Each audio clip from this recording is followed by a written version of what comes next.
Bu büyük birlikteliğin ve işbirliğinin sağlayacağı güç, ağlatma beni, ağlatıyorsun. Ассалаумағалейкум, құрметті көрермендер, арнамызға қош келдіңіздер. Түркия мемлекетінің президенті Режеп Тайып Ердоған соңғы уақытта әлемде болып жатқан оқиғаларға өз пікірін ашық білдірген.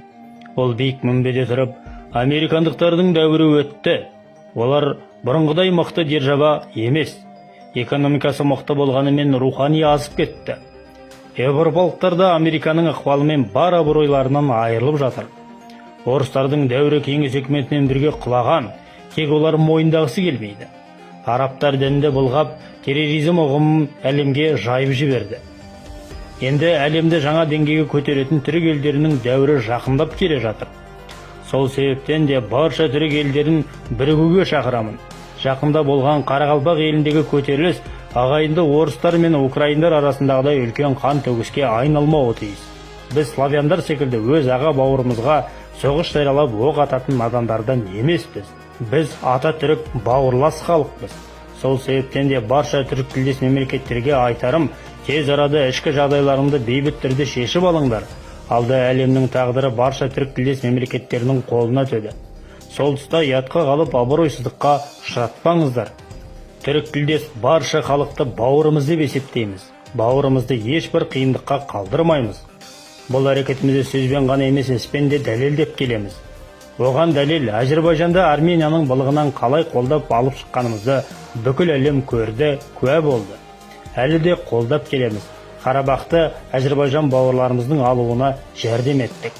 Осы секілді кез келген түрік тілдес мемлекетті қандай жағдайда болсын қолдап қорғауға әзірміз.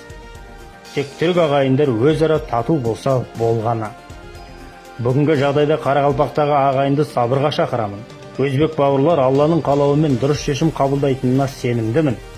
Тағы да қайталап айтайын, біз түрік тілдес халықтар бір тұтас болуымыз керек. Алла қаласа болашақ біздің қолымызда.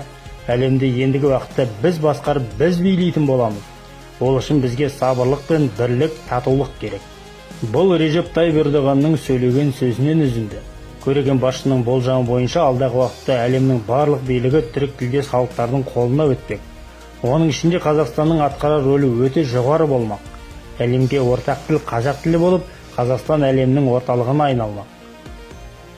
Жүрегінде иманы, қолында Құраны, аузында дұғасы бар Режеп Тайып Ердоғанның ешбір сөзі еш уақытта жалған болмаған. Тек алдағы келер бақытты күнді мен көрмесем де менің балам мен немерем көрсеген. Әлі біздің де күніміз туып, жұлдызымыз жарқырайды. Ол күнде алыс емес, дұғада болайық. Сіздермен болған ғажап пен сұмдық арнасы сау, саламатта болыңыздар.